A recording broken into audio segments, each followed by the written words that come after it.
ജനമുഖം ടിവിയുടെ എല്ലാ മാന്യപ്രേക്ഷകർക്കും ഒരിക്കൽ കൂടി സ്വാഗതം. നമ്മുടെ പ്രതിഭാസംഗം എന്ന പ്രോഗ്രാമിലേക്ക് ഇന്ന് നമുക്ക് വളരെ വ്യത്യസ്തമായ രണ്ട് അതിഥികളാണ് എത്തിയിരിക്കുന്നത്. അവർ ദമ്പതികളാണ്. വർഷങ്ങളായിട്ട് കലാരംഗത്ത് നിൽക്കുന്ന എരുമേലിയുടെ പ്രിയ സുഹൃത്തുക്കൾ രാജേഷും മായ രാജേഷും. ഇവരെ നമ്മുടെ പ്രോഗ്രാമിലേക്ക് എല്ലാവർക്കും സ്വാഗതം ചെയ്യാം. നമസ്കാരം. നമസ്കാരം. രണ്ടുപേരും കൂടെ ഉള്ള പ്രോഗ്രാമാണ്. ജനങ്ങൾ വളരെ ആകാംക്ഷയോടെ ഇരിക്കുന്നൊരു പ്രോഗ്രാമാണ്. സാധാരണ നമ്മൾ എടുക്കുന്ന ഒരാളെ വെച്ചാൽ ചെയ്യുന്ന പ്രോഗ്രാം. അപ്പോൾ അത് ഏതെങ്കിലും ഒരു ആയിരിക്കും. അപ്പം നിങ്ങൾ രണ്ടുപേരും കൂടെ ആകുമ്പം നമ്മുടെ പ്രേക്ഷകർക്ക് ഒരു സന്തോഷം ഉണ്ടാകും. അപ്പം എന്തൊക്കെയാണ് നിങ്ങളുടെ പുതിയ വിശേഷങ്ങൾ, പ്രോഗ്രാം ഒക്കെ ഒന്ന് ജസ്റ്റ് ഒന്ന് തുടങ്ങിയിട്ട് നമുക്ക് കാര്യങ്ങളിലേക്ക് എടുക്കാം. നമുക്ക് ഇങ്ങനൊരു പ്രോഗ്രാം അതിലേക്ക് നമ്മളെ വിളിച്ചതിൽ വളരെ സന്തോഷം. തീർച്ചയായിട്ടും നമ്മൾ ചിന്തിക്കുന്നത് തന്നെ എരുമേലിയിലെ കലാകാരന്മാരെ നമ്മൾ അറിയപ്പെടുന്നതെന്ന് ഉദ്ദേശിക്കുന്നത് എല്ലാവർക്കും അറിയാമെങ്കിൽ പോലും കുറച്ചുകൂടെ നമ്മളെല്ലാവരിലേക്കും എത്താൻ വേണ്ടിയാണ് നമ്മൾ ഈ ചാനലൊക്കെ തുടങ്ങിയത് ചെയ്യുന്ന പ്രോഗ്രാമുകൾ. അപ്പോൾ നിങ്ങളെ വിളിച്ച സ്ഥിതിക്ക് ജനങ്ങൾ എന്തായാലും ഭാര്യ ഭർത്താക്കന്മാരെന്ന രീതിയിൽ ആദ്യം ആഗ്രഹിക്കുന്ന ഒരു പാട്ടായിരിക്കും. അതുകൊണ്ട് നമുക്ക് ഒരു പാട്ട് കഴിഞ്ഞിട്ട് നമുക്ക് കാര്യങ്ങളിലേക്ക് നടക്കാം. അതിനായിക്കോട്ടെ. അപ്പം ആരാണ് ആദ്യം പാടുന്നത്? നമുക്കൊരു മെലഡി സോങ് തന്നെ ആദ്യം അങ്ങ് പാടാം. ആയിക്കോട്ടെ. ഒരു പഴയ പാട്ട്. തീർച്ചയായിട്ടും. സ്കെയിലേതാ? D D minor. ഡി.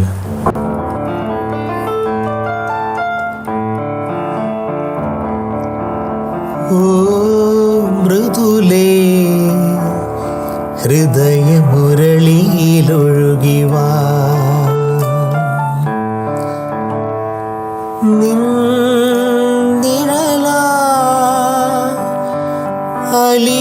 പ്രിയനെ മറന്നുവോ മൃദുലേ, മനസ്സു മകന്നുവോ. ഓ മൃദുലേ ഹൃദയമുരളിയിലൊഴുകിവാ യാമിനി തൻ മടിയിൽ മയങ്ങുമി ചന്ദ്രികയിലലിയ മനസ്സു മകന്നുവോ. അകലയാണെങ്കിലും തന്നെ അകലയാണെങ്കിലും തന്നെ നിൻ സ്വരം ഒരു തേങ്ങലായി എന്നിൽ നിറയൂ. ഓ മൃദുലേ ഹൃദയമുരളിയിലൊഴുകിവാ യാമിനി തൻ മടി മയങ്ങി ചന്ദ്രികയിലലിയ മനസ്സു മകന്നുവോ. മനസ്സു മകന്നുവോ.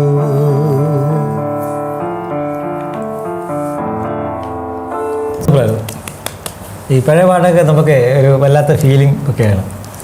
രാഷിൻ്റെയൊക്കെ പാട്ടിൻ്റെ വല്ലാത്തൊരു ഫീലിംഗ് സ്വയം പാടുമ്പോഴും ഉണ്ടാകുന്നുണ്ട്.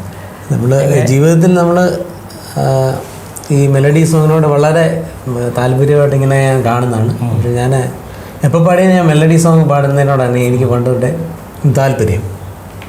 പിന്നെ നമ്മൾ ജനിച്ചു വന്ന സാഹചര്യങ്ങളും പിന്നെ അന്നൊക്കെ നമുക്ക് കൈപിടിച്ച് നടത്താൻ ആൾക്കാർ വലിയ കുറവുള്ള കാലഘട്ടമാണ്. അപ്പോൾ എൻ്റെ ഫാദർ ഹാർമോണിസ്റ്റായിരുന്നു. അതുപോലെ തന്നെ അങ്ങനെയാണ് ശരിക്കും പറഞ്ഞാൽ ഞാൻ ഈ ഒരു ഫീൽഡിലേക്ക് വരാൻ തന്നെ കാരണം. ഫാദർ ഒരു ഹാർമോണിസ്റ്റായിരുന്നു. അപ്പോൾ അങ്ങനെ പലപ്പോഴും ക്ലാസ്സൊക്കെ കഴിഞ്ഞിങ്ങനെ ഹാർമോണിയൊക്കെ മാറ്റി ഇങ്ങനെ വെച്ചിട്ട് ഇങ്ങനെ പോകുന്ന സമയത്ത് ഞാനിങ്ങനെ ഈ ഹാർമോണിയത്തെ പോയി ഇങ്ങനെ വായിക്കുകയും അങ്ങനെ ചെയ്താണ് ഞാൻ ശരിക്കും പറഞ്ഞ കീബോർഡിസ്റ്റ് എന്നൊക്കെ പറയാൻ നമുക്കെങ്ങനെ പറയാൻ പറ്റില്ല. എങ്കിൽ പോലും നമുക്ക് ഈ ഒരു സാഹചര്യത്തിൽ എത്തിപ്പെടാൻ പറ്റിയത് വലിയൊരു ഭാഗ്യമായിട്ട് കാണാം. അച്ഛൻ്റെ സമയത്തൊക്കെ നമുക്ക് പറഞ്ഞു തരുമായിരുന്നു. അച്ഛന് പാട്ട് പാടുമായിരുന്നു. അച്ഛനും അമ്മയും ശരിക്കും പാട്ട് പാടുമായിരുന്നു. അപ്പം അങ്ങനെയാണ് ഞാൻ ഈ ഒരു ടേസ്റ്റ് എൻ്റെ ഉള്ളിലേക്ക് വന്നതും പിന്നെ ഞാൻ പറഞ്ഞില്ല ഇതൊരു അവരെ പഠിപ്പിച്ചതിന് ശേഷം ഇങ്ങനെ ഇരിക്കുമ്പോൾ ഹാർമോണിയൊക്കെ കണ്ട് അത് അവർ വായിച്ച് പോയി കഴിഞ്ഞിട്ടുള്ള സമയങ്ങളിൽ ഞാൻ കയറി ഇങ്ങനെ വായിക്കും. പലരും കൂട്ടുകാരൊക്കെ എന്നെ അപ്പോൾ ആ സമയത്തൊക്കെ ഒത്തിരി കളിയാക്കിയിട്ടുണ്ട്. പക്ഷെ അവരെ ഇപ്പോഴാണേലും ചിന്തിക്കാറുണ്ട് അവൻ അന്ന് അത് ചെയ്തുകൊണ്ട് ഒരു ഫീൽഡിലേക്ക് വന്നു എന്നൊക്കെ എന്നോട് പലരും വഴി വെച്ച് കാണുമ്പോൾ സംസാരിക്കാറുണ്ട്.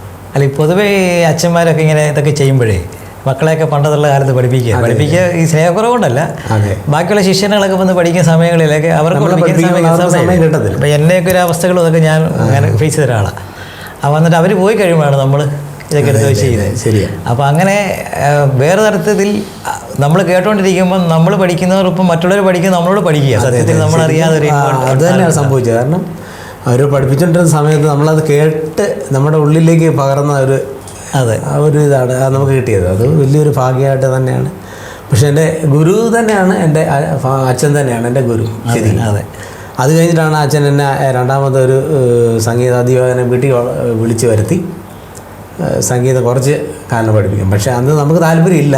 നമ്മുടെ പ്രായ ആ ഒരു രീതിയിലുണ്ടല്ലോ, ചാഞ്ചാട്ട സമയമാണ്. അതുകൊണ്ട് എനിക്ക് ആ രീതിയിലൊന്നും കൂടുതൽ പഠിക്കാനൊന്നും പറ്റിയില്ല. പിന്നെ നമുക്ക് മണിമലയുടെ സാറ്, ഹരിസാറിന് അറിയാവുന്ന സാറ് തന്നെയാണ്.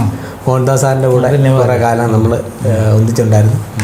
അപ്പോൾ സാറിനൊക്കെ നമുക്ക് ഈ സമയത്ത് ഒരു ഓർമ്മയിൽ ഒരു വലിയൊരു ഇതാണ്. കാരണം നമ്മുടെ കൂടെ വളരെ സ്നേഹിച്ചും വളരെ പുള്ളി പക്ഷേ ഈ ഭൂമിയിൽ നിന്ന് മാറ്റപ്പെട്ടു പോയി. പക്ഷേ നമുക്ക് ആ സംഗീതമായിട്ട് ബന്ധപ്പെട്ട് അനേകം ആൾക്കാരുമായിട്ട് ബന്ധപ്പെടാനും പിന്നെ അനേകം പ്രോഗ്രാമുകൾ ചെയ്യാനൊക്കെ നമുക്ക് സാധിച്ചു. അതൊക്കെ വലിയൊരു ഈ നിമിഷത്തിൽ നമുക്ക് എനിക്കും മോഹൻദാസ് സാറിൻ്റെ വ്യക്തിപരമായിട്ട് അറിയാവുന്നതാണ്. നമുക്ക് സാറിനെ നമുക്ക് ഈ നിമിഷത്തെ സ്മരിക്കാതിരിക്കാൻ കഴിയില്ല. നമ്മുടെ എല്ലാ എന്താ പറയുന്നത് എല്ലാ പ്രണാമങ്ങളും ഒരിക്കൽ കൂടി നമ്മൾ സാറിൻ്റെ തീർച്ചയായിട്ടും നമുക്കൊരു ഗുരു ഉണ്ടാവുക എന്നൊക്കെ എല്ലാവരും ഇങ്ങനെ അല്ലല്ലോ അല്ല. അപ്പം നമ്മൾ സാർമാരെ നമ്മൾ ഓർക്കുന്നതൊക്കെ തീർച്ചയായിട്ടും നമ്മുടെ ജീവിതത്തിൽ അതാണ് ഏറ്റവും വലുത്. കാരണം പഠിപ്പിച്ച എന്നെ ആദ്യം പഠിപ്പിച്ച ഒരു കൊച്ചുപിള്ള സാറെന്ന് പറഞ്ഞ ആൾ പത്തനാടുള്ള സാറന്ന് പ്രായമായിരുന്നു. സാറിന് എൻ്റെ ആദ്യത്തെ ക്ലാസ്സുകൾ തന്നെ നമ്മൾ പിന്നെ സാറ് വരാതിരിക്കാൻ വേണ്ടി നമ്മൾ പ്രാർത്ഥിക്കുമായിരുന്നു. കാരണം സാറിൻ്റെ ശബ്ദം വേറെ രീതിയിലാണ്. എന്നാൽ പോലും നമുക്കത് ആദ്യത്തെ ക്ലാസ് ആയതുകൊണ്ട് ഇപ്പോൾ സാറിനെ നമ്മൾ ഓർക്കുന്നുണ്ട്. ചില പാട്ടുകളൊക്കെ പാടുമ്പോൾ നമുക്ക് ആ ഒരു ഇത് കീബോർഡ് വായിക്കുമ്പോഴാണെങ്കിലും നമുക്ക് ആ ഒരു അവരൊക്കെ പറഞ്ഞു തന്ന കുറേ കാര്യങ്ങൾ നമ്മുടെ ജീവിതത്തിൽ അല്ല അങ്ങനെ ഒത്തിരി മിസ്അണ്ടർസ്റ്റാൻഡിങ് ഉള്ള കാലമുണ്ട്. എന്താ വെച്ചാൽ ഈ ക്ലാസിക്കലൊക്കെ പഠിക്കുമ്പോൾ ഇപ്പോൾ ശബ്ദസുഖം ഒക്കെ ചിലപ്പോൾ അത്ര ഉണ്ടാവില്ല. ഇല്ലില്ല. അപ്പോൾ അത് നമുക്ക് പബ്ലിക്കിനെ കേൾക്കുമ്പോഴത്തേന് തന്നെ പാടുന്നൊക്കെ തോന്നും. പക്ഷേ അതിനകത്തുള്ളൊരു എന്നാ പറയുന്നത് ഒരു സ്ട്രെങ്തും ഒക്കെ വേറെയാണ്. കൂടുതലും അവർ ഓപ്പണായിട്ട് പാടി തൊണ്ടയൊക്കെ അങ്ങനെ സ്ക്രാച്ചൊക്കെ വന്നാണ് അങ്ങനെ കേൾക്കുന്നത്. അപ്പോൾ നമുക്ക് പെട്ടെന്ന് അങ്ങനെ സാറിൻ്റെ ശബ്ദം കേൾക്കുക നമ്മളെല്ലാം മനസ്സിൽ ദാസാറും ഒക്കെയാണ് വളരെ സ്വീറ്റായിട്ട് പിന്നെ അങ്ങനെ ഒരു കാലഘട്ടം. അപ്പം പിന്നെ അതുപോലെ തന്നെ ഞാൻ വളർന്നു വന്ന ചെറുവള്ളി എസ്റ്റേറ്റിൽ നിന്നാണ്. നമ്മുടെ ആ ഒരു കാലഘട്ടം എന്ന് പറയുന്നത് ഞങ്ങൾ രാത്രി കാലങ്ങളിൽ ഈ സുനിൽ കഴിഞ്ഞ എപ്പിസോഡിലുണ്ടായിരുന്ന സുനിൽ ബാവയും ഞങ്ങളും എല്ലാം ഒന്നിച്ച് കൂട്ടുകൂടി നടന്നൊരു കാലഘട്ടമുണ്ട്. അത് ആ സമയത്തെന്ന് പറഞ്ഞാൽ ഒരു ഡിലേ മാത്രമേ അന്നുള്ളൂ.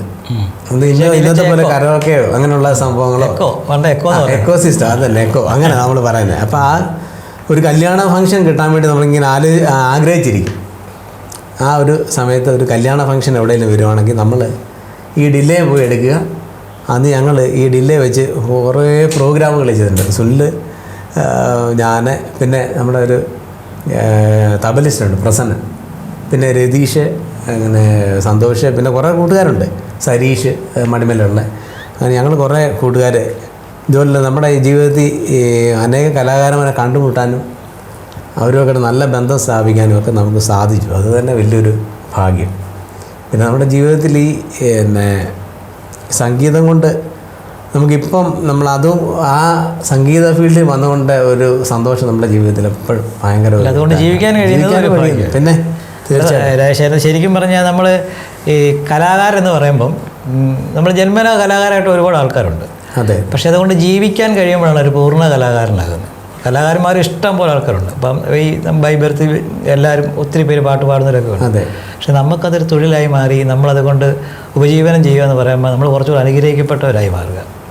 ഇപ്പം ഇത് ചെയ്യുന്നവരെയൊക്കെ നന്നായി പുറത്തേക്കുന്നവരുണ്ടാവാം. അതെ. അപ്പം നമ്മളെക്കാൾ ഈ കാര്യങ്ങൾ ചെയ്യുന്നവർ ഒത്തിരി പേരുണ്ട്. നമ്മളത് ഒരു പ്രോഗ്രാം നമ്മൾ ചെല്ലുമ്പോൾ ആണെങ്കിലും അറിയുന്നത് നമ്മൾ വളരെ വളരെ ഭീതിയോടെയാണ് നിൽക്കുന്നത്. കാരണം നമ്മളെക്കാൾ അറിവുള്ള ആൾക്കാർ അതിൻ്റെ ഫ്രണ്ടിൽ ഇരിപ്പുണ്ടെന്നുള്ളൊരു ചിന്ത നമ്മളെ ശരിക്കും ഭരിക്കുന്നുണ്ട്. പണ്ടെന്ന് പറഞ്ഞാൽ നമുക്ക് അങ്ങനത്തെ ഒരു വിഷയമില്ലായിരുന്നു. പക്ഷേ ഇന്നെന്ന് പറഞ്ഞാൽ പിള്ളേരെല്ലാം നല്ല രീതിയിൽ ഭയങ്കര ടാലൻ്റ് ഉള്ള പിള്ളേരാണ്. അതുപോലെ തന്നെ അവരെല്ലാം നല്ല രീതിയിൽ ഈ സംഗീതം പഠിച്ചവരും അതുപോലെ ഇൻസ്ട്രുമെൻറ്റ്സ് ആണെന്ന് പറഞ്ഞാൽ നമ്മൾ പഠിച്ച പോലെ അല്ല.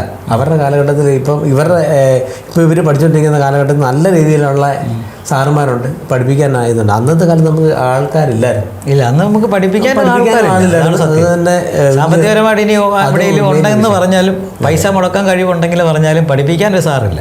ഇപ്പം ഞാനൊക്കെ ഈ പഠിക്കാനൊക്കെ ഇവിടെ തിരുവനന്തപുരത്ത് പോയി പഠിച്ചാൽ, അപ്പം നമുക്കിതൊന്നും പഠിപ്പിക്കാൻ ഇവിടെ ഒരു മനുഷ്യനോ കാര്യങ്ങളില്ല. അപ്പോൾ നമ്മൾ ആ രീതിയിലാണ് പോയി പഠിച്ചത്. ഇന്നിപ്പോൾ പഠിപ്പിക്കാൻ ഇവിടെ ഇഷ്ടം പോലെ ആൾക്കാരും എന്ത് പഠിക്കാനേ നമ്മുടെ വീടിനടുത്തുള്ള സെറ്റ് വരിക.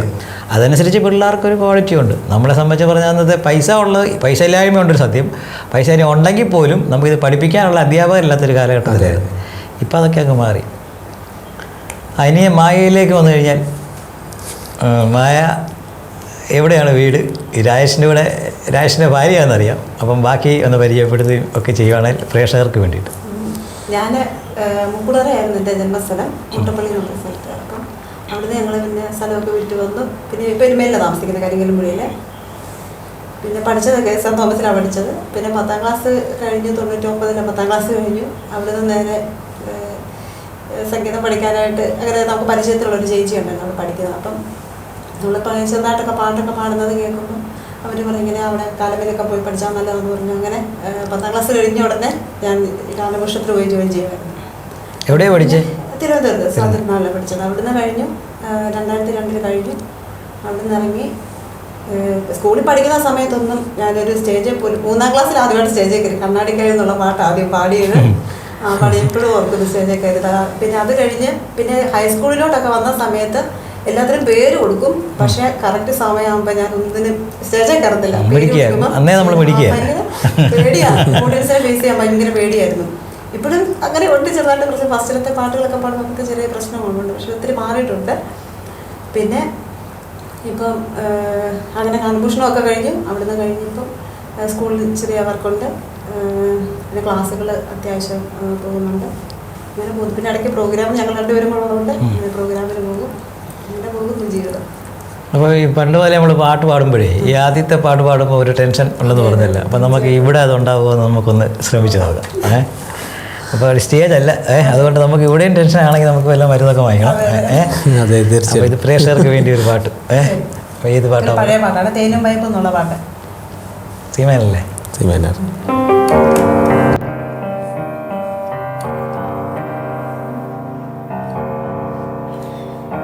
തേനും വയമ്പും നാവിൽ തോകും വാനം പാടി, തേനും വയമ്പും നാവിൽ തോകും വാനം പാടി, രാഗം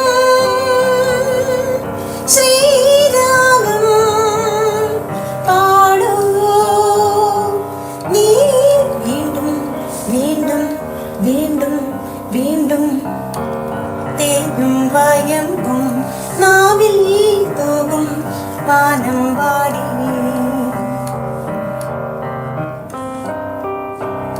മാനത്തെ ചിങ്കാരത്തോപ്പിൽ ഒരു ഞാലിപ്പൂവൻ പഴത്തോട്ടം, മാനത്തെ ചിങ്കാരത്തോപ്പിൽ ഒരു ഞാലിപ്പൂവൻ പഴത്തോട്ടം, കാലത്തും വൈകിട്ടും പൂവാളത്തേനുണ്ണാൻ ആ വാഴത്തോട്ടത്തിൽ നീയും പോരുന്നു, തേനും വയമ്പും നാവിൽ തോകും വാനം പാടി, തേനും വയമ്പും നാവിൽ തോകും വാനം പാടി.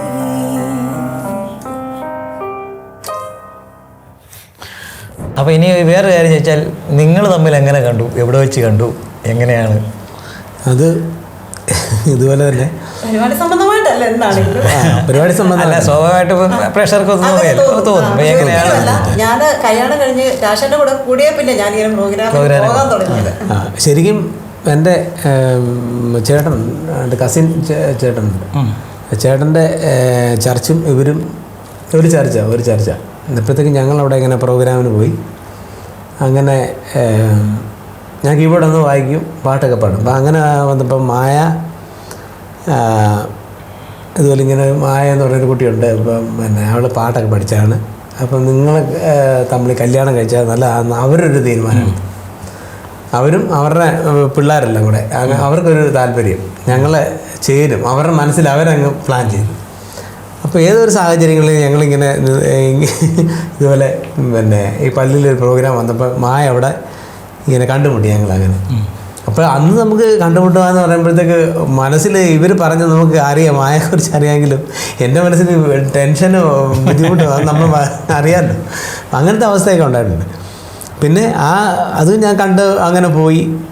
പിന്നെ അതിനെക്കുറിച്ച് വലിയ അനക്കമൊന്നുമില്ല, അങ്ങനെ പോയിക്കൊണ്ടിരിക്കുന്ന ഒരു കാലഘട്ടത്തിൽ പിന്നെ കുറച്ച് കാലം കഴിഞ്ഞ് ഇത് ആരാ കണ്ടെന്ന് പറഞ്ഞ് ആലോചിച്ചെന്ന് പറഞ്ഞു? എൻ്റെ അച്ഛൻ്റെ അനിയൻ്റെ മോൻ ചേട്ടൻ, എൻ്റെ തങ്കച്ചൻ എന്ന് പറഞ്ഞ ചേട്ടൻ, കലാലയ ബാൻഡ് സെറ്റ് നടത്തുന്ന ചേട്ടൻ. അപ്പോൾ ആ ചേട്ടനാണ് ഈ കല്യാണം ആലോചിക്കുന്നതും ചേട്ടൻ്റെ അച്ഛനും കൂടെ കൂടിയാണ്. എനിക്ക് പറ്റിയൊരു പെണ്ണ് മായയാണെന്ന് അവരങ്ങ് തീരുമാനിച്ചു. അങ്ങനെയാണ് ഞങ്ങൾ തമ്മിൽ ഈ കല്യാണം കഴിക്കാനും ഇങ്ങനെ കണ്ടുമുട്ടാനും ഇതൊക്കെ ഒരു അവസരം ഉണ്ടായത്. അതുകൊണ്ട് മായ ഞാൻ കല്യാണം കഴിച്ചു കഴിഞ്ഞപ്പോൾ മായ പാട്ട് പാടാൻ വലിയൊരു മടിയായിരുന്നു. കാരണം മായയ്ക്ക് ഭയങ്കര ടെൻഷനും BP കൂടുന്ന പോലെയൊക്കെ അങ്ങ് തോന്നുക. ഞാൻ പറഞ്ഞു അങ്ങനെയൊന്നും തോന്നണ്ട കാര്യമില്ല, നമ്മൾ ആദ്യം ഒരു പ്രാരംഭം ഒന്ന് തുടങ്ങുക, എന്നപ്പോഴേക്ക് റെഡി ആയിക്കോളൂ. അങ്ങനെ വന്നാണ് ഇപ്പോൾ ഈ ഒരു ഫീൽഡിലേക്ക് വരാനും ഞങ്ങളിപ്പോൾ കുടുംബമായിട്ട് ഇപ്പോൾ പ്രോഗ്രാമിൽ ഇങ്ങനെ പോകാനും പാടാനൊക്കെ ദൈവം അനുഗ്രഹിച്ച് എല്ലാം നടക്കുന്നു. മായ്ക്ക് മൊത്തത്തിൽ ചെറിയ ടെൻഷൻ ഉണ്ടല്ലേ? അതെ, മൊത്തത്തിൽ ടെൻഷൻ്റെ ആളാണ്. മറ്റേ ചേട്ടൻ വരെ തങ്കച്ചാനോ? തങ്കച്ചാൻ പുള്ളിയായാലും നമ്മൾ നിരുത്സാഹപ്പെടുത്തിയിട്ടില്ലല്ലോ ജീവിതത്തിൽ ഒരിക്കലും. അല്ല, അതന്നെ ഒരു കാര്യം പ്രത്യേകം പറയാൻ വന്നു സാറേ. ഞാൻ മുട്ടപ്പള്ളി താമസിച്ചെന്ന് പറഞ്ഞല്ലോ, അവിടെ വെച്ച് എല്ലാ കലാകാരന്മാരുടെയും ഒരു ഫസ്റ്റ് സെഷൻ എന്ന് പറയുന്ന ഒരു നാട്ടിലെ ഒരു ക്ലബ്ബോ അങ്ങനെ എന്തെങ്കിലും കാണുമല്ലോ. അപ്പൊ അവിടെ വെച്ച് പൊതുവെ മുട്ടപ്പള്ളി കുറെ കലാകാരമുള്ള ഏരിയയാണ്. മുട്ടപ്പള്ളി എരുമേലി മൊത്തം കലാകാരന്മാർ അറിയപ്പെടാത്ത ഒത്തിരി പേരുണ്ട്. അപ്പം അവിടെ വെച്ച് അവിടെ ഒരു സുരഭി എന്ന് പറഞ്ഞൊരു ക്ലബ്ബ് ഉണ്ടായിരുന്നു. അവിടെ വെച്ച് ഞങ്ങള് ഒത്തിരി കുറെ മാഷുമാരൊക്കെ ഉണ്ടായിരുന്നു. അവര് ഞങ്ങൾ ആദ്യമായിട്ട് മറ്റേ റേഡിയോ നിരത്തിലൊക്കെ കൊണ്ടുപോയി. അങ്ങനെ ഇപ്പൊ നമ്മള് പാടുന്ന പാട്ടുകളൊക്കെ സ്കൂളിൽ പോകുന്ന വഴിക്കൊക്കെ ഇങ്ങനെ കേൾക്കുമ്പോൾ ഭയങ്കര സന്തോഷമായിരുന്നു. നല്ലൊരു വലിയ താരപരിവേഷമായിരുന്നു ചെറിയ പ്രായത്തിലേ. പിന്നെ അത് കഴിഞ്ഞ് പിന്നെ എരുമേലിലേക്ക്. ഇപ്പൊ എത്ര നാളായി നിങ്ങൾ രണ്ടുപേരുടെ പ്രോഗ്രാമിന് പോകാൻ തുടങ്ങിയിട്ട്? ഇപ്പം ശരിക്കും മായ പ്രോഗ്രാമിന് എൻ്റെ കൂടെ വരാൻ തുടങ്ങിയിട്ട് ഒരു 8 വർഷമായി. 8 വർഷം. ശരിക്കും ഞാനൊരു ഫീൽഡ് സാറിനറിയാം. എന്നാലും ഞാൻ വർഷത്തിൻ്റെ അളവ് പറയുന്നത് ശരിയല്ല. എന്തെങ്കിലും നമുക്ക് ഒരു 10-25 വർഷം മ്യൂസിക് സംബന്ധമായിട്ട് സജീവമായിട്ടുണ്ട്. മായ്ക്ക് രാജേഷിൻ്റെ കൂടെ വന്നു കഴിഞ്ഞപ്പോൾ എങ്ങനെ ടെൻഷനൊക്കെ മാറിയോ?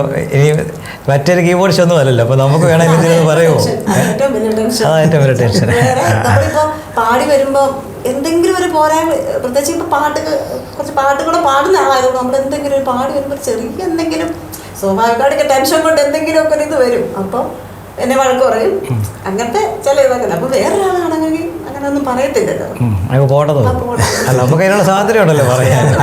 നമ്മൾ പറയുന്നത് നാളെ നാട്ടിലിറങ്ങി ഒരു പാട്ട് പാടുമ്പോൾ ആൾക്കാർ അത് കേൾക്കുമ്പോൾ അത് ഇമ്പകരമായിട്ട് ആയി തീരാൻ വേണ്ടി നമ്മൾ പറയുന്നത്. നമ്മൾ കലാപരമായ എല്ലാ വഴക്കുകളും നന്നാവാൻ വേണ്ടിയിട്ടുണ്ട്, സ്ഥായിയായിട്ടുണ്ട്. നമ്മളെ ആര് കലാപരമായിട്ട് പറയുന്നത് എല്ലാവരും ഇപ്പം നല്ലതാണെന്നല്ലല്ലോ പറയുന്നത്. അപ്പോൾ ആരെങ്കിലും നല്ലതാണെന്ന് പറയുന്നതൊക്കെ ഒരു പരിധി വരെ ഫോർമാലിറ്റീസാണ്. അപ്പോൾ അതിൽ നമ്മളാരെയും വിമർശിക്കപ്പെടുന്നുണ്ടെങ്കിൽ തീർച്ചയായിട്ടും അതാ നന്നാവാൻ വേണ്ടിയാണ്. പ്രത്യേകിച്ച് രാശി ഇപ്പം വൈഫിനോട് പറയുക അത് അവിടെ തെറ്റിയെന്ന് പറഞ്ഞാൽ തെറ്റിയിട്ട് തന്നെയാണ്, അല്ല കുശുമ്പോണ്ട് പറയുന്നതല്ലല്ലോ. പുറത്താണ് ഒരാൾക്ക് വേണേൽ കുശുമ്പാന്ന് പറയാം. അപ്പം നമ്മുടെ വീട്ടിൽ തന്നെ നമ്മളെ പഠിപ്പിക്കാൻ ഒരാളുള്ളത് വേറെ ഭാഗ്യമല്ലേ, ഇല്ലേ? തന്നെയല്ല, ഇപ്പം ഈ ശരിക്കും പറഞ്ഞു കഴിഞ്ഞാൽ പാട്ടുകാരെ സംബന്ധിച്ച് അവർക്കൊരു സെറ്റപ്പുണ്ട്. അപ്പം കീബോർഡൊക്കെ അറിയാവുന്ന ഒരാൾ ഈ വീട്ടിലുണ്ടെങ്കിൽ നമ്മൾ കുറച്ചുകൂടെ ചില കോഴ്സൊക്കെ പിടിച്ച് ചില കാര്യങ്ങൾ ക്ലിയർ ചെയ്യാനുള്ള പറ്റും. മറ്റേ പാട്ട് കേട്ടിട്ട് നമ്മൾ നൊട്ടേറ്റ് ചെയ്യാൻ നമ്മളൊരു കേട്ടൊരു ഐഡിയയിലേ പാടി പോകുന്നത്. പലപ്പോഴും പാട്ട് നന്നായി നല്ല പാട്ടാന്ന് പറഞ്ഞാൽ നമ്മൾ ചില സമയങ്ങളിലൊക്കെ ചെല്ലുമ്പോൾ ചെറിയ ചെറിയ വ്യത്യാസങ്ങളൊക്കെ കാണും. പക്ഷെ ഇത് കീബോർഡ് പോലെ വായിക്കുന്ന ഒരാൾ കീബോർഡ്സ് ഉണ്ടെങ്കിൽ നമുക്ക് ഒരുമിച്ച് ഇരുന്നാൽ ഇപ്പം ഏത് പാട്ടാണോ പാടുന്നത് അങ്ങനെയല്ല ഇങ്ങനെയാന്നൊക്കെ പറഞ്ഞ് നമുക്ക് ചെയ്യാനുള്ളൊരു ഇതുണ്ട്. അപ്പോൾ അതൊരു ഭാഗ്യമായിട്ട് കരുതുക, വഴക്കായിട്ട് കരുതായിരിക്കും. അതിൻ്റെ പേരിൽ ഇനിയുള്ള വഴക്കൊക്കെ ഒഴിവാക്കുകയും ചെയ്യുക. അപ്പം നമുക്ക് ഈ പ്രേക്ഷകരുടെ എന്തായാലും ആഗ്രഹിക്കും രണ്ടുപേരും പാട്ടുകാരാന്ന് പറഞ്ഞുകൊണ്ടേ രണ്ടുപേരോട് കൂടി ഒരു പാട്ട് നമുക്ക് പാടാം. അപ്പോൾ ഏത് പാട്ടാണ് പാടുന്നത്? താരാപഥം. താരാപഥം. സ്കെയില് സി മൈനറല്ലേ? C minor. അല്ല, കീബോർഡിസ്റ്റ് ആയതുകൊണ്ട് നമുക്ക് കുഴപ്പം കേട്ടോ. നമ്മളല്ലാതെ ഇൻ്റർവ്യൂ ഒക്കെ ചെയ്യുമ്പോഴേ അതുപോലെ അല്ലല്ലോ, കീബോർഡിസ്റ്റൊക്കെ നമ്മൾ ഇൻ്റർവ്യൂ ചെയ്യുമ്പോൾ നമ്മൾ സൂക്ഷിച്ചൊക്കെ വേണ്ട ചെയ്യാൻ.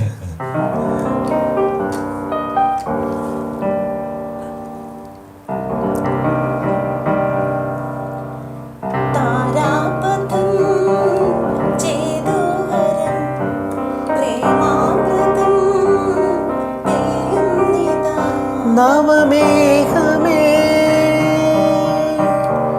കുളിർ കൊണ്ടുവാ ഒരു ചെങ്കുറിങ്ങി പോവേ മൃദു ചുംബനങ്ങൾ നൽകാം.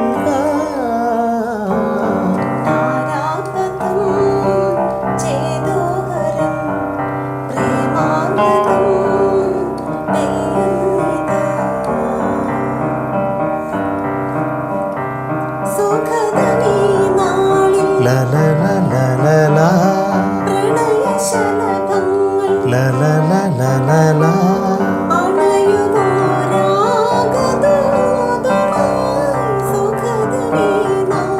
La la la la la la. La la la la la la.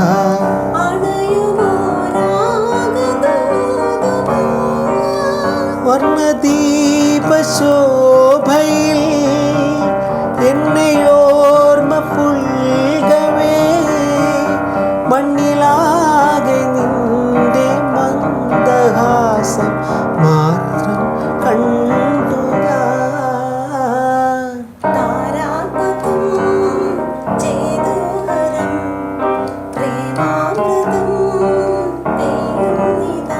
നവമേഘമേ കുളിർ കൊണ്ടുവാ ഒരു ചെങ്കുറിങ്ങി പോവേ മൃദു ചുംബനങ്ങൾ നൽകാം. താരാപദം ചേതോഹരം പ്രേമാമൃതം പെയ്യുന്നിതാ. പിന്നെ ഈ കുടുംബജീവിതത്തിൽ എങ്ങനെ കുഞ്ഞുങ്ങളെ പിള്ളേരെ എത്ര പേരുണ്ട്? കുഞ്ഞുങ്ങൾ 2 പേര്. മൂത്തയാൾ 9ാം ക്ലാസ്സിൽ പഠിക്കുന്നു. 9 9ാം ക്ലാസ്സിൽ സെന്റ് തോമസിൽ. ഇളയാള് 2ാം ക്ലാസ്സിൽ പഠിക്കുന്നു. സെന്റ് തോമസിൽ തന്നെ. പിള്ളേരെങ്ങനെയാ പാട്ടൊക്കെ പാടുമോ? കഴിവുണ്ട്, പക്ഷെ നമ്മുടെ അടുത്ത് അങ്ങനെ തെളിച്ചെടുക്കുന്നത്. അതെ, രണ്ടുപേരും പാടും. സ്കൂളിലൊക്കെ പാടുമായിരുന്നു. ഇളയാളും പാടും. പക്ഷേ നമ്മൾ പഠിപ്പിക്കുമ്പോൾ ഇവര് നമ്മുടെ അരികെ വരികയല്ല. അതാ ഒരു വിഷയം. എവിടെയൊക്കെ വിട്ട് പഠിപ്പിക്കണം. ഇവിടെ ഇഷ്ടംപോലെ മ്യൂസിക് സ്കൂളൊക്കെ ഉള്ളതാണ്. സ്കൂളുണ്ടെന്ന് അറിയാം. തീർച്ചയായിട്ടും നമ്മള് വിടണം, മനസ്സിലാഗ്രഹമുണ്ട് വിടണം. ഇതിനിടയ്ക്ക് ഒരു പരസ്യമല്ല കേട്ടോ, അതായത് അതൊക്കെ വിട്ട് പഠിക്കണം.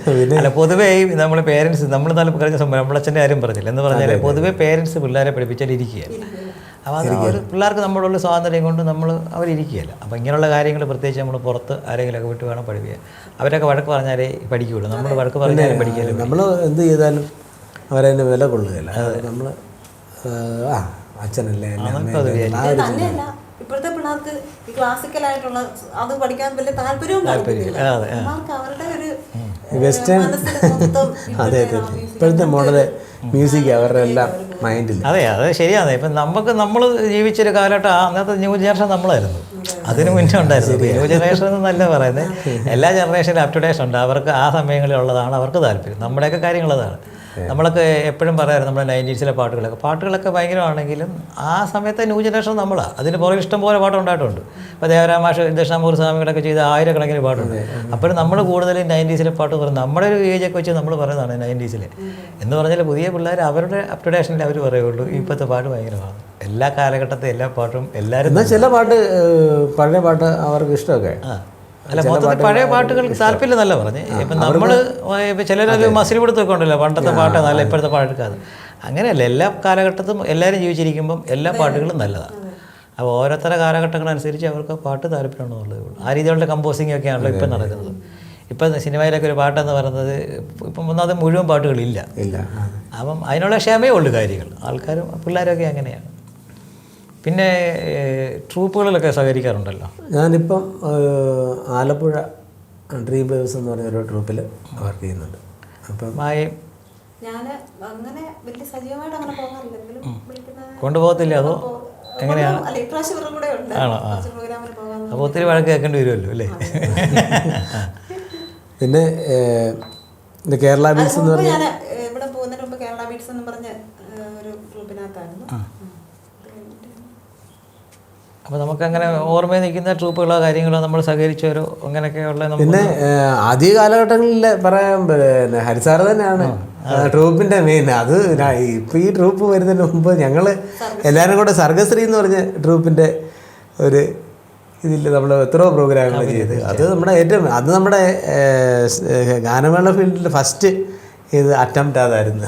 അതൊക്കെ മറക്കാൻ പറ്റത്തില്ല. നമ്മളിപ്പോൾ എളുപ്പം അങ്ങനെ ചോദിച്ചുകൊണ്ടാണ് ഞാനിപ്പോൾ ആ ട്രൂപ്പിൻ്റെ കാര്യം എടുത്ത് പറഞ്ഞത്. പക്ഷേ ആദ്യം നമ്മുടെ തുടക്കം ട്രൂപ്പ് എന്നുള്ള ഒരു ബേസിൽ നമ്മൾ പോയത് സർഗശ്രീ തന്നെ. അത് നമ്മുടെ ജീവിതത്തിൽ അതെന്നും അങ്ങനെ തന്നെ ഉണ്ട്. ആ സ്നേഹം ഇന്ന് നമ്മൾ നിലനിർത്തുന്നുണ്ട്. അത് വലിയ ഒരു സന്തോഷമാണ്. പിന്നെ മറ്റുള്ള ട്രൂപ്പുകളിൽ നമുക്ക് സജീവമായിട്ട് നമ്മൾ നന്നായിട്ട് സപ്പോർട്ട് ചെയ്ത ട്രൂപ്പുകളും ആൾക്കാരൊക്കെ ഉണ്ടാവുമല്ലോ. അപ്പം അങ്ങനെ പേരെടുത്ത് ഓർക്കാനോ ഓർമ്മയിലേക്ക് നിൽക്കുന്ന ആൾക്കാർ രണ്ടുപേരുടെയും ജീവിതത്തിൽ അങ്ങനെ നമുക്കൊന്ന് പെട്ടെന്ന് ഓർക്കാൻ, അല്ലെങ്കിൽ എനിക്ക് കുറച്ചുകൂടെ എന്നെ ഒന്ന് ഇമ്പ്രൂവ് ചെയ്ത, അല്ലെങ്കിൽ എന്നാ പറയാം നമ്മളെ കുറച്ചുകൂടെ പ്രൊമോട്ട് ചെയ്ത അല്ലെ പ്രൊട്ടക്റ്റ് ചെയ്ത എന്നൊക്കെ ഉള്ള ആരെങ്കിലുമൊക്കെ നമ്മുടെ ജീവിതത്തിൽ ഉണ്ടാവുമല്ലോ. പിന്നെ അങ്ങനെ കൂട്ടുകാർ അനേകം പേരുണ്ട്. നമ്മൾ ഈ ഒരു ഫീൽഡുമായിട്ട് ബന്ധപ്പെട്ട് നമ്മളെ മറ്റേ പത്തനംതിട്ട സ്റ്റാൻലി തബലിസ്റ്റ് എപ്പോഴും നമ്മൾ കാണുമ്പോഴെല്ലാം പറയുന്നു നിങ്ങൾ ഈ ഫീൽഡിലേക്ക് നല്ലതായിട്ട് വരണം അങ്ങനെ പറയാൻ. പിന്നെ നമ്മുടെ സന്തോഷ് മുക്കട നമ്മുടെ കസിൻ ബ്രദറാണ്. അപ്പം അവരെല്ലാം നമ്മളോട് ഇങ്ങനെ നന്നായിട്ട് ഈ ഒരു സ്നേഹബന്ധത്തിൽ ഇടപെടും. പിന്നെ സൗണ്ട് ചെയ്യുന്ന ജയൻ ബെമ്പിളി അവർക്കൊക്കെ നമ്മളോട് നല്ലൊരു ഇതുണ്ട്. കാരണം അവരൊക്കെ ആയിട്ട് നമ്മളിങ്ങനെ നല്ലൊരു ബന്ധം നിലനിർത്തുന്നുണ്ട്. പിന്നെ നമുക്ക് ഈ ഒരു സന്തോഷം വലുതാണ് ശരിക്കും. മായോട് ഇങ്ങനെ പാടുമായ എന്ന് പറഞ്ഞ് ഇങ്ങനെ അങ്ങനെ ആരെങ്കിലുമൊക്കെ ഉണ്ടാവുമല്ലോ. ഇപ്പോൾ പാടിയേ പറ്റൂ എന്നൊക്കെ പറഞ്ഞ് നമ്മൾ ആരെങ്കിലുമൊക്കെ പറയുമല്ലോ പാട് അങ്ങനെയൊക്കെ ആരെ നമ്മുടെ മനസ്സിലൊക്കെ എങ്ങനെയുള്ള നമുക്ക് കുറച്ചുകൂടെ അങ്ങനെ ഒത്തിരി പേര് പറഞ്ഞിട്ടുണ്ട്. കാരണം ഞാൻ പിന്നോക്കം നിൽക്കുമായിരുന്നല്ലോ. പാട്ട് നമ്മളെ വേദികളിലൊക്കെ പാടാനായിട്ട് ഞാൻ ചോദിച്ചത് ഇപ്പം നമ്മളെ കുറച്ചുകൂടെ ബൂസ്റ്റ് ചെയ്തിട്ട് നമ്മുടെ വളർച്ച ആഗ്രഹിക്കുന്നത് ഇപ്പം മായയ്ക്ക് പാടാൻ കഴിവുണ്ട്, അപ്പം അതേപോലെങ്കിലൊക്കെ ഒന്ന് പോയി പാടണം എന്നൊക്കെ പറഞ്ഞപ്പോൾ പണ്ടൊക്കെ നമ്മൾ കാണില്ലേ കലോത്സവമൊക്കെ വരുമ്പോഴത്തേന് അമ്മമാരൊക്കെ തൊഴിലേക്ക് കൊണ്ടുവന്ന് ഇങ്ങനെ കൊണ്ടൊക്കെ നിർത്തി പാട്ടൊക്കെ പാടിക്കുന്നു.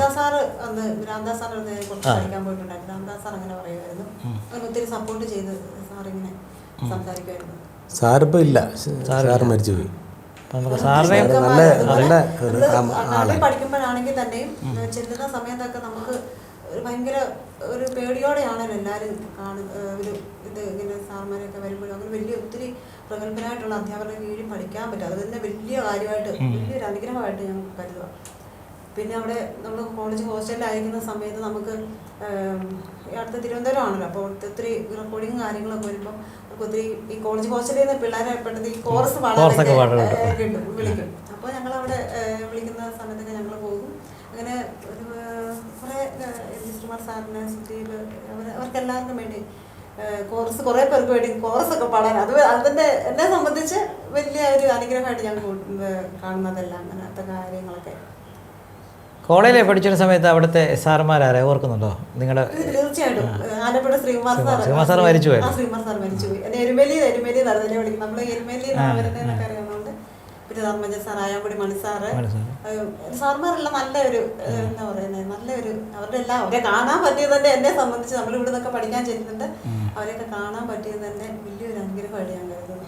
അതുകൊണ്ട് നല്ലതേ വന്നില്ല. അവര് അപ്പോഴും പറയുമായിരുന്നു നമ്മൾ സംഗീതം പഠിച്ചിട്ട് നിങ്ങൾ ഇറങ്ങി പോകുമ്പോഴും നിങ്ങൾ വേറെ എന്ത് ജോലി ചെയ്താൽ നമ്മൾ ഇതും കൊണ്ട് ഒരിക്കലും നിങ്ങൾ പട്ടിണിയാകത്തില്ലെന്ന് പറയുമായിരുന്നു പഠിക്കുന്ന സമയത്ത്. പക്ഷെ നമ്മൾ അന്ന് അത് വലിയൊരു കാര്യമായിട്ട് എടുത്തില്ല ആ കാര്യം. പക്ഷെ നമ്മൾ ഇതും കൊണ്ട് ജീവിക്കുമ്പോൾ നമ്മളിപ്പോൾ അവർ പറഞ്ഞു തന്ന ഓരോ കാര്യങ്ങൾ നമ്മൾ ശരിക്കും ഓരോ ദിവസവും ഞാൻ ഓർക്കും അത് കേട്ടോ. തീർച്ചയായിട്ടും അതുകൊണ്ട് തന്നെ നമ്മൾ അതുപോലെ രാംദാസ് സാറിൻ്റെ കാര്യം പറഞ്ഞു. രാംദാസ് സാറിനെ സംബന്ധിച്ച് പറഞ്ഞാൽ രാംദാസ് സാർ ഒരു വലിയ കലാകാരനായിരുന്നു. തീർച്ചയായിട്ടും വളരെ എന്നാ പറയുന്നത് ഒരു എല്ലാ ഇൻസ്ട്രുമെന്റും പ്ലേ ചെയ്യുന്ന വളരെ അസാധ്യമായിട്ട് നല്ലൊരു ആളായിരുന്നു. ഭയങ്കര സാർ ഒരുപാട് സ്വപ്നങ്ങൾ കണ്ടു. സ്വപ്നങ്ങളിലേക്കൊന്നും പുള്ളിക്ക് ജീവിതം എത്താൻ കഴിയാതെ മരിച്ചു പോയ ഒരാളാണ്. തീർച്ചയായും. ഞാനൊരു തമാശ പോലാണ് നമ്മൾ ഒരു സെക്കൻഡ് പറയാം. ഞാനൊരു സാറിൻ്റെ റൂമിലേക്ക് കയറി ചെല്ലുമ്പോൾ എരുമേലി നമ്മൾ സർഗശ്രീ റൂം എടുക്കുന്നതിന് മുന്നേ സാറിൻ്റെ റൂമായിരുന്നു. ഞാനവിടെ റൂമിലേക്ക് കയറി ചെല്ലുമ്പോൾ സാറിൻ്റെ കിടന്ന് ഉറക്കമാണ്. അപ്പോൾ ഞാനിങ്ങനെ ഒരു ഗ്ലാസ്സിൽ ഉണ്ട്, അതിലിങ്ങനെ തട്ടി. അപ്പോൾ തട്ടിയപ്പം സാറിങ്ങനെ കണ്ണു തുറന്ന് നോക്കിയപ്പോൾ ഈ എല്ലാവരൊക്കെ കേൾക്കുക എന്നെ സാറെന്നൊക്കെ വിളിക്കും. പക്ഷേ പുള്ളി വളരെ പേഴ്സണലായിട്ട് എന്നോട് ഏടാ വാടാ ഓടാന്നൊക്കെ വിളിക്കുന്നത്. അപ്പോൾ എന്നോട് ഞാൻ ഹരിയേ കയറി വാടാന്ന് പറഞ്ഞു. അപ്പം ഞാൻ കഥ തുറന്നപ്പോൾ എന്നോട് പറയാം ഇങ്ങോട്ട് നിന്നോളാൻ പറഞ്ഞു. ഇങ്ങോട്ട്. അപ്പോൾ ഞാൻ അവിടെ ആരും ഇല്ലല്ലോ വേറെ. അപ്പോൾ ഞാൻ അതന്നെ സാറാന്ന് ചോദിച്ചു. പറഞ്ഞു എൻ്റെ പുറകിൽ ഒരു 100 വയലിൻകാരിന്ന് ഇങ്ങനെ വായിക്കുകയെന്ന് പറഞ്ഞു. പുള്ളി ഒരു സാധനം കമ്പോസ് ചെയ്തിട്ട് ഇങ്ങനെ കിടക്കുക. അപ്പോൾ 100 വയലിൻകാർ എൻ്റെ പുറകിൽ ഇങ്ങനെ നിന്ന് പ്ലേ ചെയ്യുക. അപ്പോൾ നീ കറക്റ്റ് സമയത്ത് വന്ന് വയലെടുത്ത് അങ്ങോട്ട് നോളാൻ പറഞ്ഞ്. അപ്പോൾ സത്യത്തിൽ നമ്മളത് ചിരിച്ചു പോയെങ്കിലും പുള്ളിയുടെ സ്വപ്നങ്ങൾക്ക് അങ്ങനെ സ്വപ്നങ്ങളിൽ 1000 വയലിനിസ്റ്റും ഒക്കെ ഉണ്ടായിരുന്നു. അതുപോലെ ഈ ഇൻസ്ട്രുമെൻറ്റുകളെല്ലാം ഒരു കാലത്തൊക്കെ എനിക്ക് നന്നായിട്ടറിയാം. പുള്ളിയുടെ ഒരു ഗിറ്റാറൊക്കെ ഉണ്ട്. ആ ഗിറ്റാറിലൊക്കെ എല്ലാം ഓരോ കമ്പിയൊക്കെ വെച്ച് കെട്ടി റബ്ബറും ഒക്കെ ഇട്ട് ഒക്കെ ഒരു ഗിറ്റാറൊക്കെ അതിൻ്റെ സ്ട്രിങ്ങൊക്കെ പറഞ്ഞ് നമ്മളിപ്പോൾ പൈസ കൊടുത്ത് വാങ്ങിയ സ്ട്രിങ് ആണെന്ന് എനിക്കറിയത്തില്ല. ഇവിടെ നിന്നൊക്കെ വലിച്ച് കെട്ടിയത്. പക്ഷേ അതങ്ങോട്ട് ഓൺ ചെയ്ത് പുള്ളി പ്ലേ ചെയ്യുന്നത് കണ്ടാവുള്ളൂ. പുള്ളിയുടെ അന്നത്തെ 1 ലക്ഷം രൂപയുടെ 2 ലക്ഷം രൂപയുടെ കീബോർഡൊക്കെ ഈ ഗിറ്റാറൊക്കെ മാറി നിൽക്കുക. അത്ര പ്ലേ ചെയ്യുമായിരുന്നു. പിന്നെ ഒരു വയലിൻ നിലയ്ക്ക് ഞാനൊരു വയലിൻ നിലയ്ക്ക് പുള്ളി ഒരു റൂമിൽ വയലുണ്ടല്ലോ, പുള്ളി ആ വയലിനൊക്കെ എടുത്ത് വെച്ചിട്ട് എന്തോ ഗിറ്റാർ മാത്രം കണ്ട പുള്ളി സാർ ശരിക്കും പഠിച്ചിട്ടുള്ളൂ. ഇതിൻ്റെ ഈ ഒരു സെൻസ് ഷെയർ ചെയ്താണ് ബാക്കി ഇൻസ്ട്രുമെൻറ്റിലേക്ക്. അത് വയലിലൊക്കെ പോയി ട്യൂൺ ചെയ്ത് വെച്ച് ഇരുന്നങ്ങ് വായിക്കുക. അപ്പോൾ സാറിൻ്റെ സ്വപ്നങ്ങൾ ഭയങ്കര സ്വപ്നം. പക്ഷേ സാറിന് ഒരിടത്ത് എത്താൻ പറ്റിയില്ല. അത് പിന്നെ സാറിൻ്റെ മരണമൊക്കെ ഞങ്ങൾ 2 പേരും അവിടെ പോയായിരുന്നു. ഞാനും പോയിട്ടുണ്ട്. സാറും ഉണ്ടായിരുന്നു. അപ്പോൾ ഞങ്ങൾ പോയി. അത് പക്ഷേ നമുക്കത് വല്ലാത്തൊരു അവസ്ഥയായിരുന്നു. ഞാൻ സാറിനെ കാണുന്ന സമയങ്ങളിൽ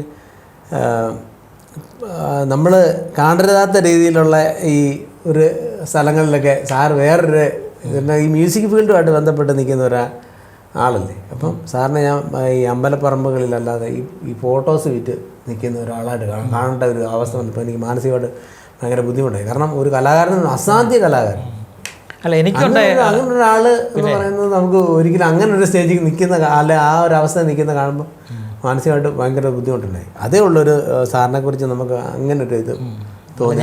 എനിക്ക് അങ്ങനെ ഒരു ഇതൊക്കെ ഉണ്ടായിട്ടുണ്ട്, സന്ദർഭം ഉണ്ടായിട്ടുണ്ട്. നമ്മളെന്നിട്ട് സാറ് നമ്മളോടുള്ള സ്നേഹം എന്താണെന്ന് സാറിന് ചിലപ്പോൾ ഒരു പക്ഷേ വിഷമം ഉണ്ടാകുന്നില്ല. നമ്മൾ അപ്പുറത്തെ വഴിയെ കൂടെ ഒക്കെ പോയിട്ടുണ്ട്. സാർ അവിടെ ഇരിപ്പുണ്ടെന്ന് പറഞ്ഞിട്ട് നമ്മൾ മാറിപ്പോയിട്ടുണ്ട്.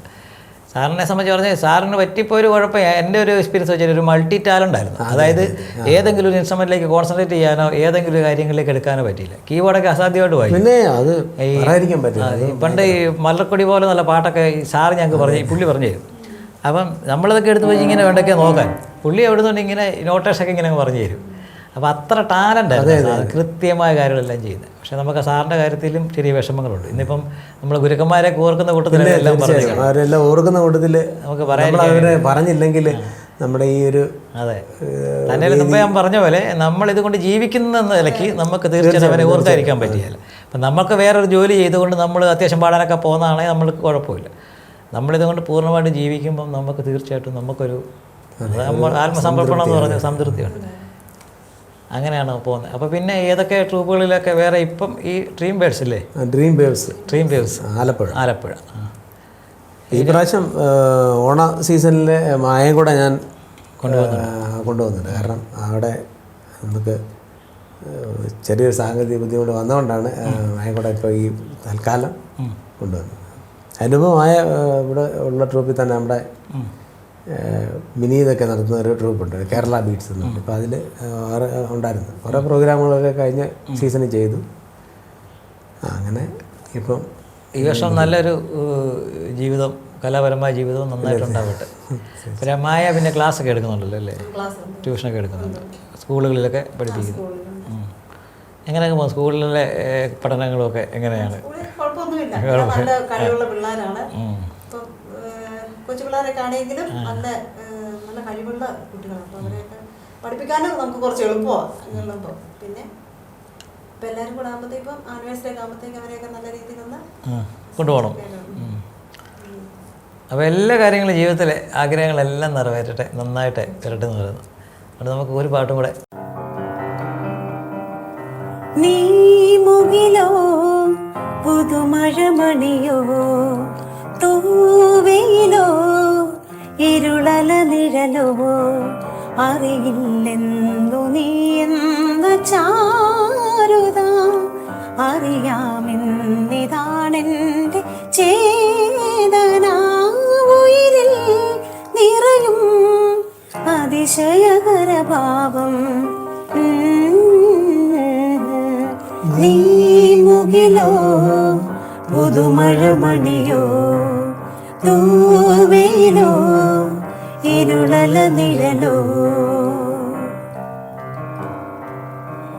നീ എന്ന ഗാനത്തിൻ ചിറകുകളേറി ഞാനേതോ ലോകത്തിൽ ഇടറിയിറങ്ങി പാടാനായി ഞാൻ ഓരും നേരമോ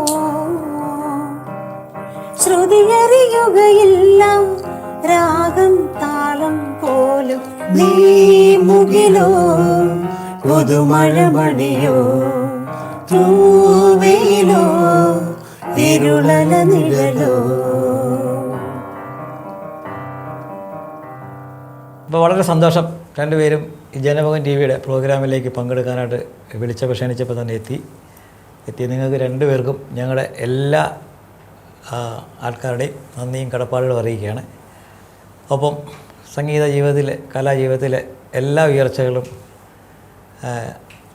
എല്ലാവരും പറഞ്ഞ പോലെ ഹസ്ബൻഡ് വൈഫ് എന്ന രീതിയിൽ കുടുംബജീവിതവും ഒപ്പം കലാജീവിതവും നന്നായിട്ട് പോകട്ടെ എന്ന് ഒരിക്കൽ കൂടി ആത്മാർത്ഥമായിട്ട് ആഗ്രഹിക്കുന്നു, പ്രാർത്ഥിക്കുന്നു.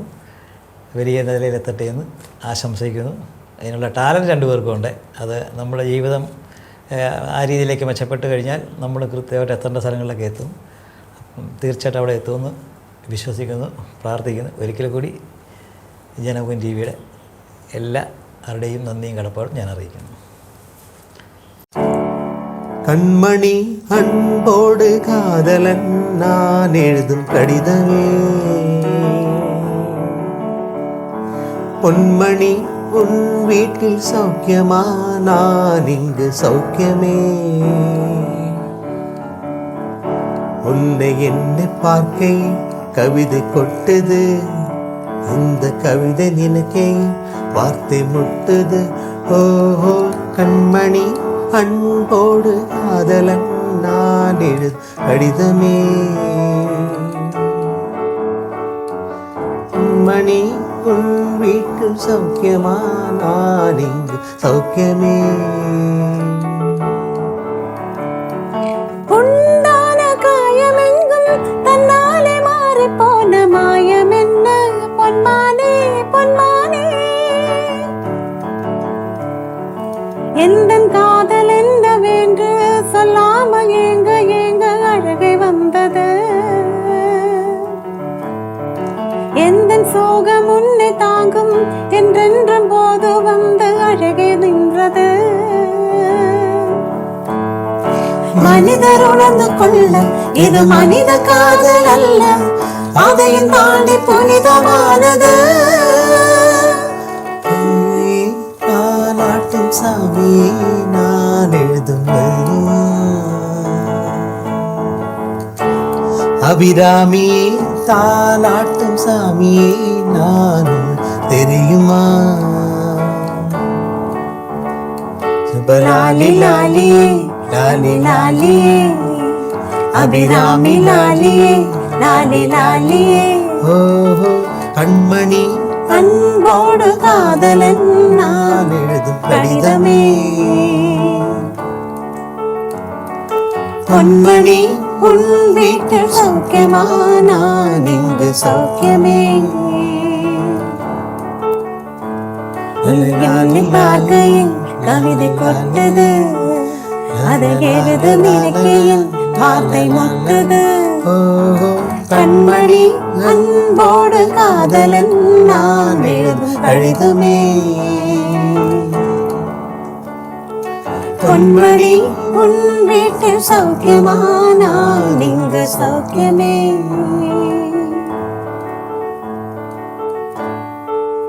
ജനമകം ടി വിയുടെ പ്രതിഭാസംഗമം എന്ന പ്രോഗ്രാമിലേക്ക് ഞങ്ങളെ ക്ഷണിച്ചത് എല്ലാ ടീം അംഗങ്ങൾക്കും ഒരുപാട് നന്ദി അറിയിക്കുന്നു. ഹരിസാറിനും ഒരുപാട് നന്ദി. Thank you. പ്രതിഭാസംഗം എന്ന പരിപാടിയിൽ മറ്റൊരു അതിഥിയുമായി കാണും വരെ എല്ലാവർക്കും നന്ദി, നമസ്കാരം.